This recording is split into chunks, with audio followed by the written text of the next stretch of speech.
nwere ntị nụrụ ọ bụ egwu a ka anyị na-etiri odogwu High Chief Chinonso Ifionu Ezike odogwu na-ekerekwa m ekere na tukere ngene kwuru ahụ Akuchinyerenwata 1 n'ụkpọ mba dike the CEO Nobros Investments and also CEO Noble Villa Hotel na Lagos ọkpatata bụ 23 of June ka ịtụkwasịla afọ n'elu afọ nke ịdị adị the Tupac Shakur hey ka ihe gwa Tupac Shakur Happy birthday to you. ọ na-adịkwa arọ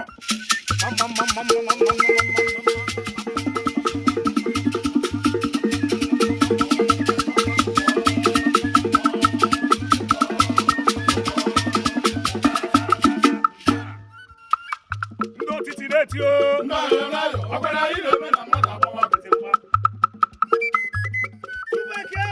Akuchinyerenwata ịrụrụ ihe na-ada tute yọcha mana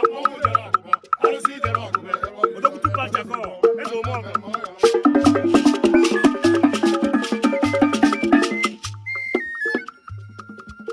Akuchinyerenwata n'ahịa ekene obi aṅụrị na obi ụtọ ka anyị jiri bịa ntịchiri gị egwu Akuchinyerenwata n'ahịa ekene obi aṅụrị na obi ụtọ ka anyị jiri bịa ntịchiri gị egwu Tupac Shakur n'ahịa ekene obi aṅụrị na obi ụtọ ka anyị jiri bịa ntịchiri gị egwu Akuchinyerenwata n'ahịa ekene Tupac Shakur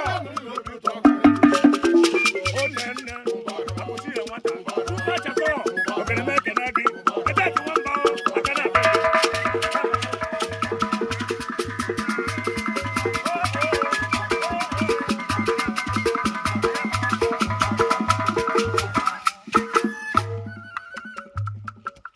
Akuchinyerenwata na-ekerekwa m ekene ọ na-atụ kere ngene kwuru ahụ n'ọsọ mụ n'obodo na eze mmụọ na nlọ Tupac Shakur ọkwa gị bụ the CEO Nobros Investment n'ịga dịka Chineke ada agwa the CEO Noble Villa Hotel na Lagos ọkwa tata bụ 23rd ka ịtụkwasịrị afọ n'elu afọ ka ị ga-adị eke ka nwamba na ndị egbo wesịrị a ga-eji egwu wee wisie gị happy birthday na ọ bụ mmadụ ka eji aka Tupac ndị otiti na-eti ọkwa na anyị na-eme na mmadụ agbawa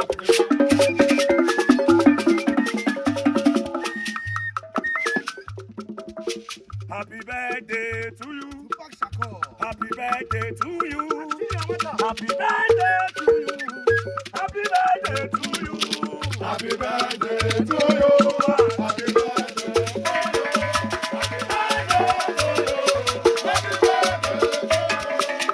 How old are you now, Shakur? How old are you now? How old are you now? How old are you now? You are born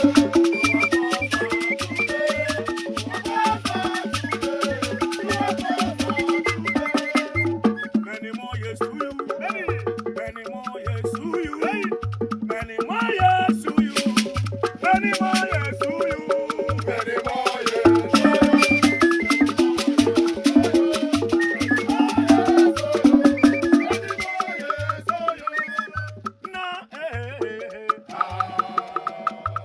Akuchinyerenwata kedu ibe a ga-enye ya ọka ume maka ndụ ahụ o nyere gị Kedu ihe a ga-eme?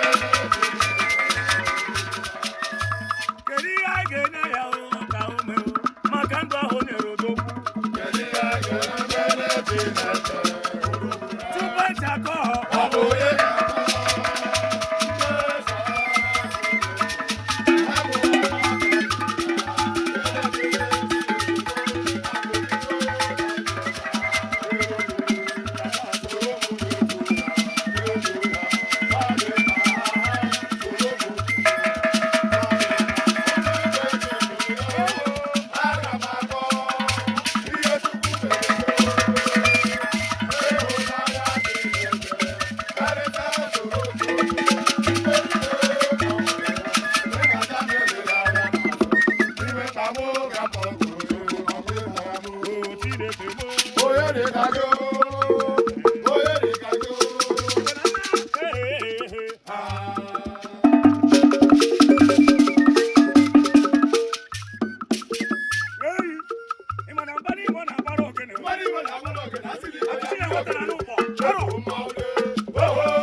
Tupac Shakur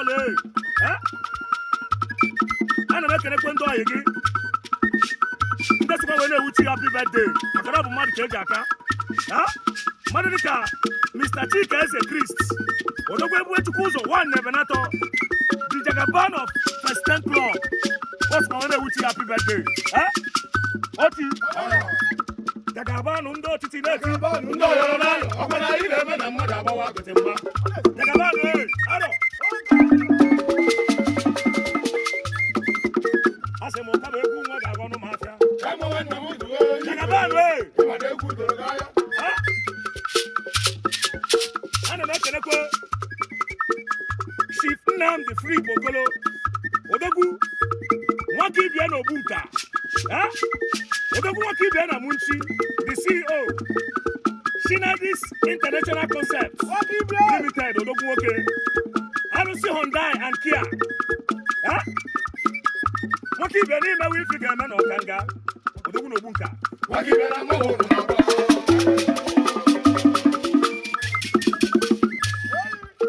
ibia nwa ọzọ mba kiribe ogidi odogwu na ogbu nka kiribe ogidi nwaka ibia gụlụ akwụkwọ nsọ Chieje nwata ibe okeke odogwu na ogbu nka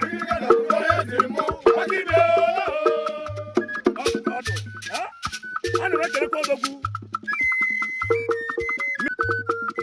ọdịna odogwu Mr. Romanus ọdịna ọkwanye bụ the CEO Lomi Best Investment Limited odogwu mayor ife adịgo na-ekelekwa m ekene ọ na-atụ kerengene kwuru ahụ mayor nne ho mayor arụsị jere ọgụ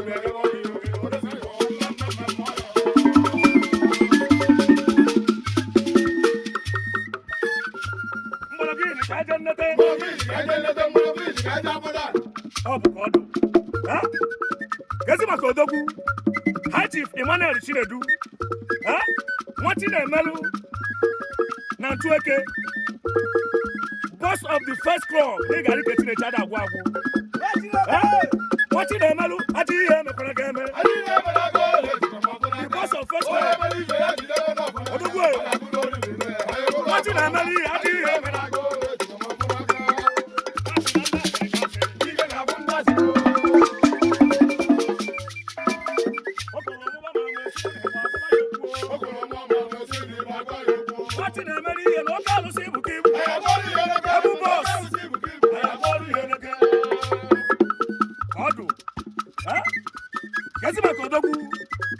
Mr. Ifionu odogwu eche money Daddy Gio of our time the Gino brother of Tupac Shakur if you want Tupac Shakur what's for one which happy birthday asị m oke ma egwu nwa ga-agọ ọnụ m afịa Tupac Shakur ịma na egwu doro m anya ka ọdụ ana m ekelekwa odogwu High Chief Obinna Ilo the CEO Obi Christ Investments odogwu Obi Christ Investments n'ịga dịka Chineche ada agwụ agwụ gana Ugochukwu tubelo na-ekelekwa m ekere ọ na-atụ kerengene kwuru ahụ odogwu na-anụ ụgbọ gana Ugochukwu tubelo odogwu na-anụ ụgbọ mgbọgịnị ka aja nnete gana Ugochukwu tubelo na-anụ ụgbọ na-ekelekwa m ekere ọ na-atụ kerengene kwuru ahụ n'ọsọ mụ na obodo na eze mmụọ na nlọ a sị m aja ife emere ga odogwu na ụkpọ ọ ya bụzi oriri igbo ya dara na ndị ọchịrị gachi ọ bụ ka ọdụ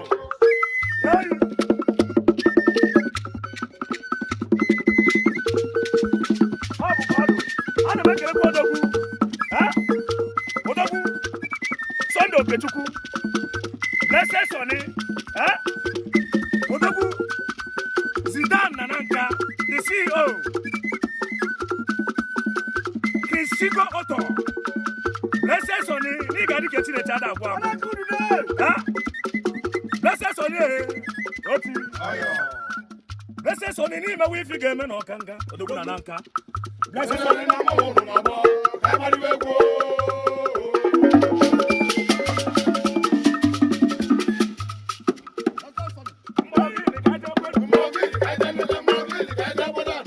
Ọ bụ ka ọ dụ. Kezi maka odogwu. She thank God. Obudebe, n'ịga dịka Chineke ada agwụ agwụ. Amarume nwanne one n'uzi. The CEO. Thank God Trading Company Limited odogwu nwoke. Ọkwa anyị bụkwa CEO. Polite and College Hotel and Suites na Lagos. Amarume nwanne. Asịkwa m ajọ ife mere gị odogwu. Amarume nwanne. Odogwu n'uzi. Amarume nwanne ndị asịrị gashi. Hey. Ogene ịbatị ekwe nka. Ogene ịbatị ekwe ebido ogene ọchụba dịka ọkara ime ya kwere na bekee.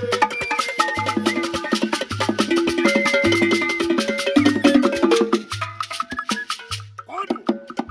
Tiba kokoko. Ihe mee. Igwe na anyị bụ mmọnwụ. Amarume nwanne. Odogwu. Ọ bụ ka ọ dụ. Ana m ekelekwa odogwu. Mr. Ikechukwu Ezike, the CEO, the Ag Investment Limited. Akuchinyerenwata one in Indonesia, and he Chineke ada agwụ agwụ. Kezi maka Mr. Chika Nesto Wankwo. Aku abatete one Nagoro. Ezeke odo. Odogwu Ezeke odo n'ime wifi ga-eme na ọkanga. Ezeke odo. Ezeke odo na mma ụnụ n'ọgbọ, ka anyị gbariwe egwu. Mgbe gịnị ka anyị ekwenu?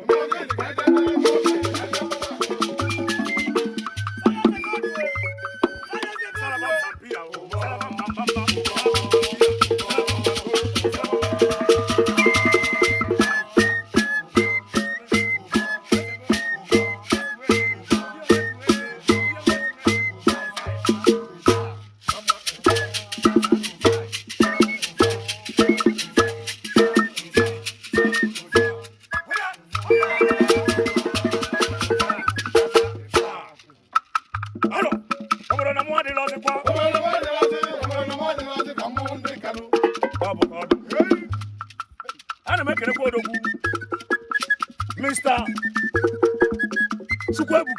Ifionu.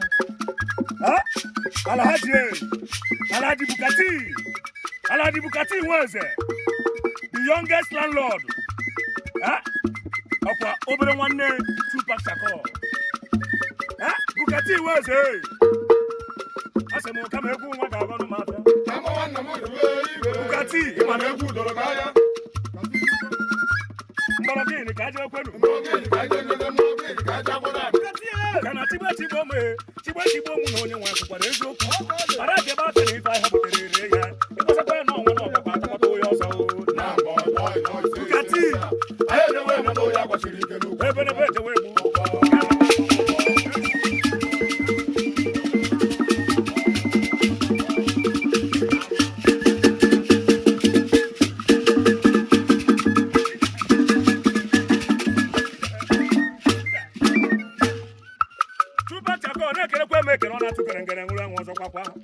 Asị m onye dị ga-amụ ije ọ ya adarịrị ngwọrọ ọfọtigburu Shakur osisi fụrụ ga-atụ nkwe onye jụrụ ife ibi wee dị na ọrịda n'elu ido enu ochie yi unu ịbịa n'ịgbatịpụ aka gị Shakur iro na-asị na-ekwu ana onye ma na Tupac ga-abụ ọgaranya ọkwa gị bụ the CEO Nobros Investment ebu CEO Nobu Villa Hotel maka na ugbo ogbe nje afọ ọgaranya Tupac udenu na-emere anyị ife Igbo na nna Obenugwu ihe oyi Obenugwu ihe oyi